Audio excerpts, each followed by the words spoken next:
আসসালামু আলাইকুম প্রিয় দর্শক, আমার ভিডিওটা দুনিয়ার যে প্রান্ত থেকে দেখছেন বেশি বেশি শেয়ার করবেন, এই জন্য যে আমার কথাগুলো নিয়ে বাংলাদেশের যত নাগরিক আছে তারা আমার কথাগুলো নিয়ে একটু চিন্তা করবে।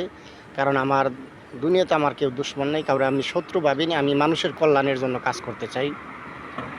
এই জন্য আমার কথাগুলো শেয়ার করবেন, যে আমাদের যে ভুল ত্রুটিগুলো আমি আমি আমি এই ক্ষুদ্র জ্ঞানে যা বুঝি আমি তুলে ধরি, এবং আপনাদের দক্ষতা, যোগ্যতা এবং শিক্ষাগত যোগ্যতা, অভিজ্ঞতা দিয়ে, অর্থ দিয়ে, দেশপ্রেম, ভালোবাসা দিয়ে আপনার সেই আমার কথাগুলো নিয়ে গবেষণা করে আপনি দেশের জন্য যতটুকু সম্ভব, দেশের মানুষের জন্য যতটুকু সম্ভব চেষ্টা করবেন, যে আমরা আমাদের পরবর্তী বংশধর জন্য আমাদের মতো অপরাধী, পাপী ব্যর্থ না হয়, যাতে তারা আমরা যেসব কারণে আমরা ব্যর্থ হয়েছি, এইসব কারণে যেন আমরা বুঝে গবেষণা করি, যেন আমাদের পরবর্তী বংশধরগুলো যে আমাদের মতো ব্যর্থ একটা নাগরিক, একটা পাপী, একটা গুণাগার নাগরিক হিসাবে গড়ে না ওঠে।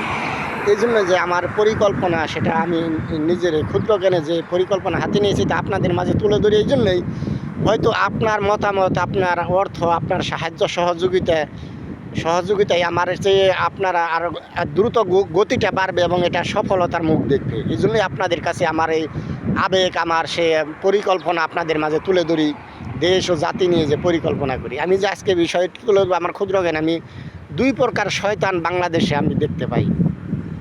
একটা হচ্ছে যে আমরা দেখতে পাই না যে শয়তান মানব জাতির শত্রু, দুনিয়ার সৃষ্টি শুরু থেকেই তারা কাজ করছে মানুষের ধ্বংস করার জন্য। আরেক শয়তান আছে সংসদে বইয়া শয়তানি করে, কারণ তাদের আমরা বেতন দিয়ে পালি, আমাদের ট্যাক্সের টাকায় তারা বেতন নেয়। কারণ আমাদের যে ইবলিশ শয়তান সাগরের মাঝে তারা যে সংসদ ভবন বানিয়েছে, তারা বিভিন্ন যে যত পাপ করতে পারে তারা পুরস্কার দেয়, উপহার দেয়। আমাদের সংসদ ভবনে বসে বসেও আমাদের কিছু মানুষের চেহারাদারি শয়তান, তারা এই পাপটা যত বেশি পাপ করতে পারে, অপরাধ করতে পারবে, তারাকে সাহায্য সহযোগিতা করে।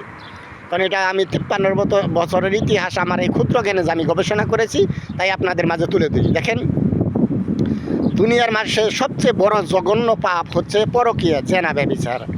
এই কাজটা যে সংসার ভাঙতে পারে, এই কাজটা যে করতে পারে, শয়তান সবচেয়ে খুশি হয়। কারণ সকল প্রকার খুন করতে পারলেও এত খুশি হয় না শয়তান, একজনের বায়ে বায়ে ঝগড়া করে খুন করতে পারলেও এত খুশি হয় না।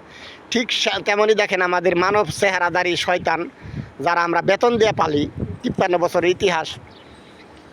মুসলমান কেন বলছি, বিভিন্ন দল দেশ চালিয়েছে, তারা কি করছে, চাঁদাবাজি করলে, ঘুষ খাইলে,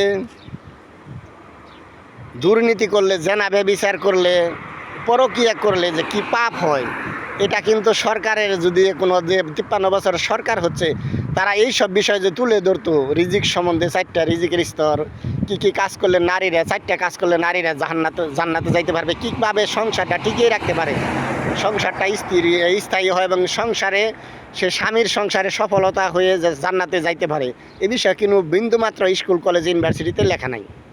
কারণ তারা মুসলমান পড়ে না বাংলাদেশের স্কুল, কলেজ, ইউনিভার্সিটিতে। কি তারা আপনার আপনজন না? তারা যে ঘুষ খাচ্ছে, এর বিষয়ে কী আইন আছে বাংলাদেশের? কোন আইন প্রয়োগ করেছে, শাসন ব্যবস্থা করেছে?